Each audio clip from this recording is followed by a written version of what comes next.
Well, greetings to you on this beautiful Thursday in the Holy City. This is Susan Leonard, and I'm pleased to be the pastor of this great church. I wanted to address you today just briefly about any news articles that you may have read or seen on TV. The United Methodist Church has been in the news a little bit this week as part of the church that has been in a time of discernment about moving in a different direction than the United Methodist Church, made an announcement on Monday. The announcement of a new name, the Global Methodist Church, a new symbol, and the desire that the protocol that has been submitted for our next General Conference be kept as it was planned, that would allow a peaceable, amicable split for those who wish to leave the denomination. So I wanted to just let you know that there has been nothing that has happened other than simply the release of the new name and the new symbol, and the desire among a transition team of about 17 leaders of that emerging branch of the hope that the protocol will be honored at the General Conference, which now has been moved from 21 to 22, and their desire that if it seems to be delayed in any way, that their hope would be that it would be facilitated sooner rather than later. What does that mean for Bethel United Methodist Church? Bethel United Methodist Church has been here on this corner of Pitt and Calhoun since 1797. This is Bethel United Methodist Church. I am a grateful, committed United Methodist pastor, and we are going to continue doing what we do as far as I can see into the future.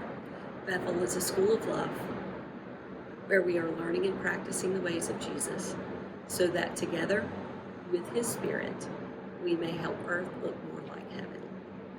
And we're going to keep loving and welcoming and extending and growing and being the people that God calls us and needs us to be.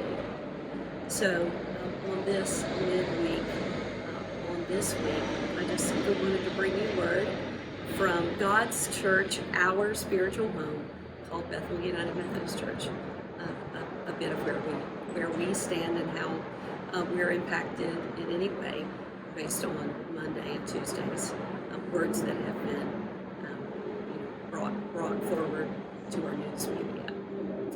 Well, this Sunday we'll be gathering on our way to Easter for the third Sunday of Lent. We are given as our passage of Scripture this very interesting and somewhat disturbing story of Jesus who finds the church, the temple, the worshiping community of his day that are misusing what the church is meant to be. And it's that scene in which Jesus turns over the tables. He braids this whip and sort of drives out the animals. We are used to that shortest passage in the Bible, shortest verse in the Bible. Did you ever memorize that one? Jesus wept, right? So Jesus wept, Jesus laughs, Jesus welcomes, Jesus attends wedding banquets, but we rarely think of Jesus got angry. So for any of us who ever find ourselves with a frustration level rising, with a sense of we don't know what to do with the energy within us, with a challenge to make peace with what do we do with this anger, maybe Jesus has some clues for us. Because Jesus wept, Jesus laughed, and Jesus got angry. So I invite you here this Sunday, 9 o'clock in the open air, 11:15 here in the sanctuary, or online, as we talk about what it means to be people of faith who feel all kinds of things. Sometimes sorrow, sometimes joy, and sometimes anger. So hope to see you on Sunday. Take care, and God bless.